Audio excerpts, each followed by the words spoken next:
Les comentaba al inicio de una patología que para algunos es un subgrupo de lupus, para otros es una patología diferenciada. En la presentación, en la invitación están conjuntamente con el lupus, ¿no? Pero en la mayor parte de textos y revistas reumatológicas, ya en el último lustro por lo menos, viene siendo presentado como por los rasgos clínicos característicos, viene siendo presentado como una patología diferenciada. Me refiero al síndrome por anticuerpos antifosfolípidos, en algunos textos antifosfolipídico, por la traducción del inglés, pero en español la mayor parte de autores lo da como síndrome por anticuerpos antifosfolípidos.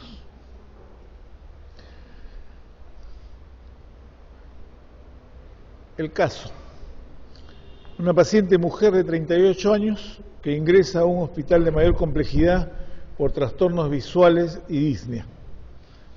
Mujer de 38 años, trastornos visuales y disnea. 2 semanas antes había sido sometida a una cesárea por preeclampsia.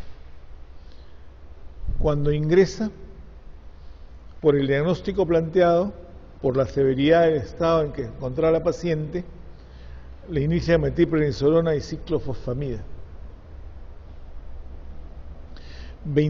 A las 22 semanas de gestación, la paciente había presentado ya un cuadro de hipertensión que ameritó tratamiento antihipertensivo y también una uveitis, ¿no? Una inflamación uveal con tratamiento con anticoagulantes, con una heparina de bajo peso molecular.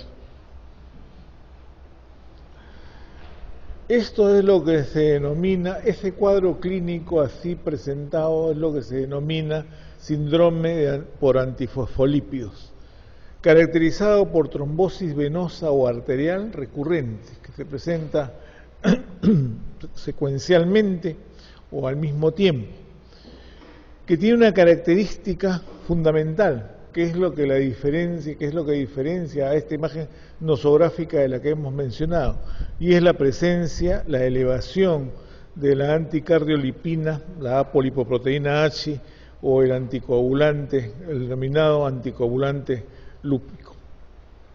Enfermedad que puede estar asociada con lupus eritematoso sistémico o con otras enfermedades del tejido conectivo. Un hecho llamativo a puntualizar, como en esta serie presentada en Blood no es una serie, no es una revista reumatológica, ¿no? Pero está publicada esta serie, donde el 5% de personas sanas tienen anticuerpos antifosfolípidos.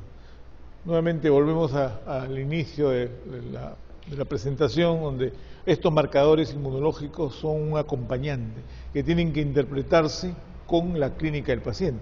Nos ocurre lo mismo con factor reumatoide, ¿no? Factor reumatoide también hay hasta un 10-20% de algunas series de personas sanas que no tienen nunca artritis reumatoide, pero tienen presencia de este marcador. De hecho, esto no es la enfermedad. El síndrome por anticuerpos antifosfolípidos con la caracterización que les menciono y con la superposición en alguna serie de si es lupus o no es lupus, ha tratado de deslindarse también con criterios. Ustedes tienen aquí criterios publicados en New England hace 2 años, donde señala para el diagnóstico de antifosfolípidos como criterios iniciales: compromiso de 3 o más órganos o tejidos, desarrollo de manifestaciones simultáneamente en una semana, menos de una semana, evidencia histopatológica de oclusión de pequeños vasos en al menos un aparato o sistema, y presencia de anticoagulante lúpico, anticuerpos anticardiolipina o ambos.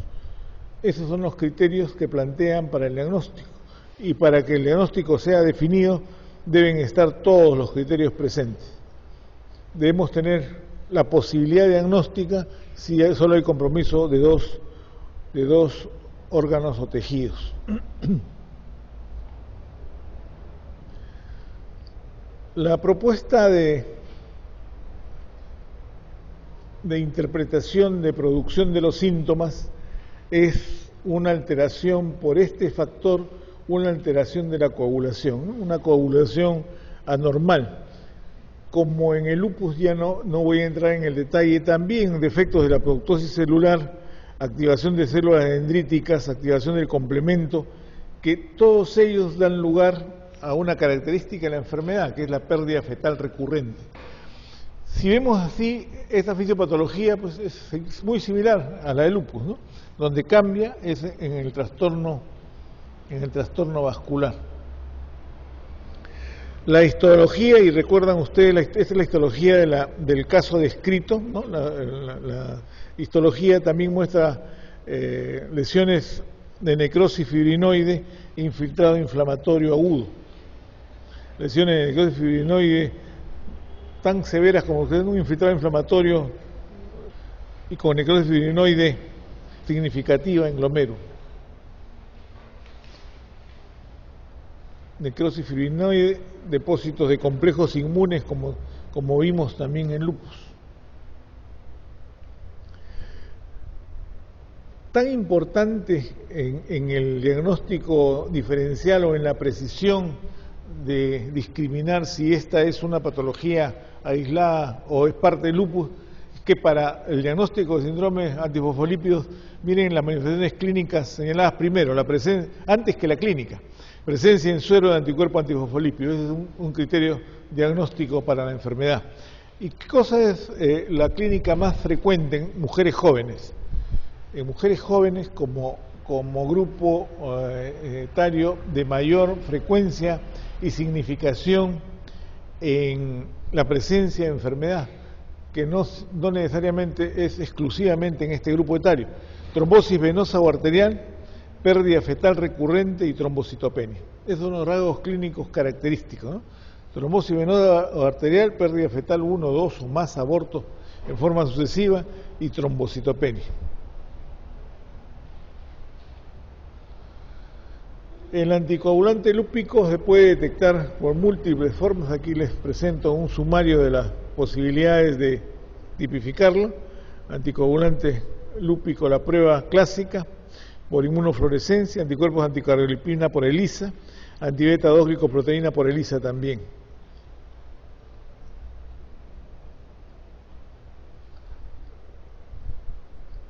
Adicionalmente a la clínica, la trombosis venosa o arterial, a la pérdida fetal recurrente, a la trombocitopenia, puede haber necrosis ósea avascular también en estos pacientes.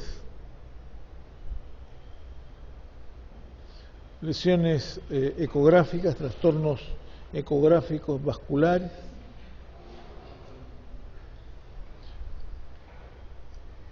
Estas son las pruebas que he señalado.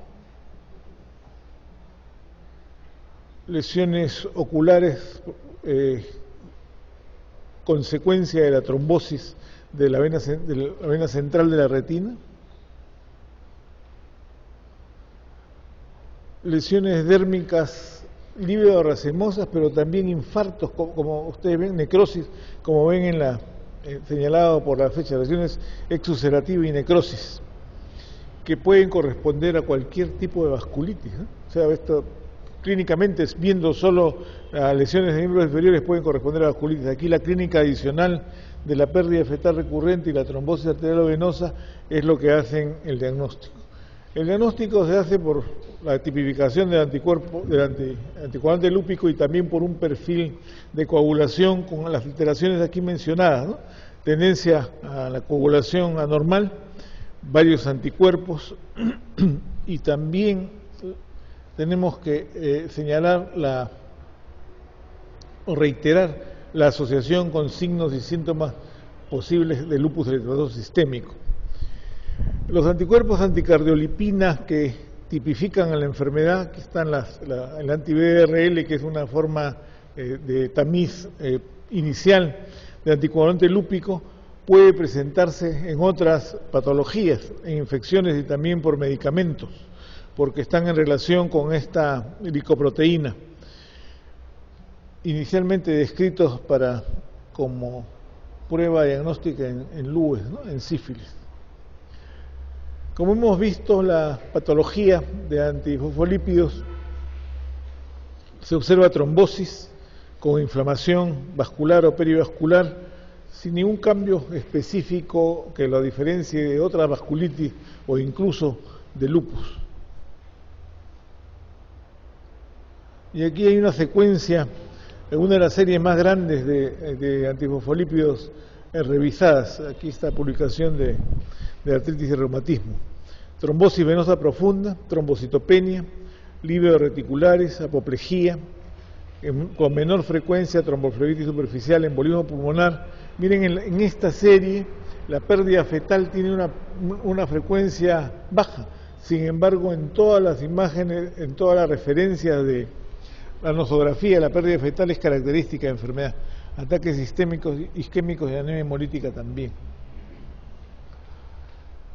Esta es una patología recientemente descrita, es patología del siglo XX, desagregada de lupus inicialmente con la tipificación de anticardiolipina e incluso selectivamente señalada en una patología de lo más seria, que es el síndrome por antifosfolípidos catastrófico, que es una versión con mucha severidad de la enfermedad que lleva al éxito letal rápidamente a los pacientes.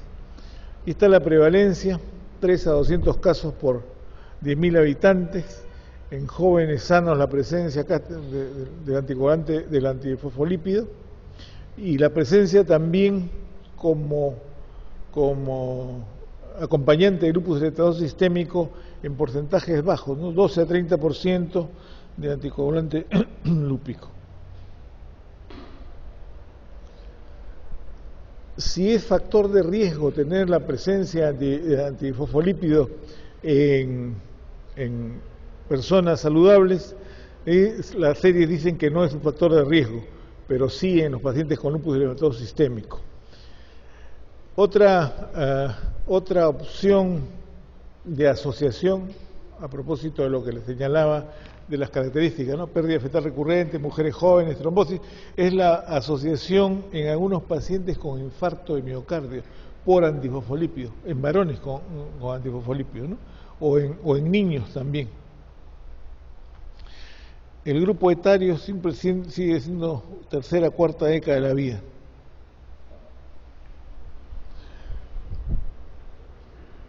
Los rasgos clínicos adicionales aquí reseñados insisten en la asociación de la enfermedad con trastorno,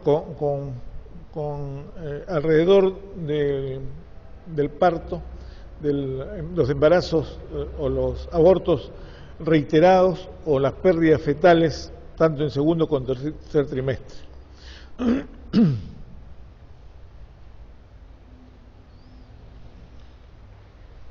Entonces, los rasgos clínicos reseñados: trombosis venosa, trombosis arterial, pérdida fetal recurrente, trombocitopenia y la asociación con lupus no bien definida.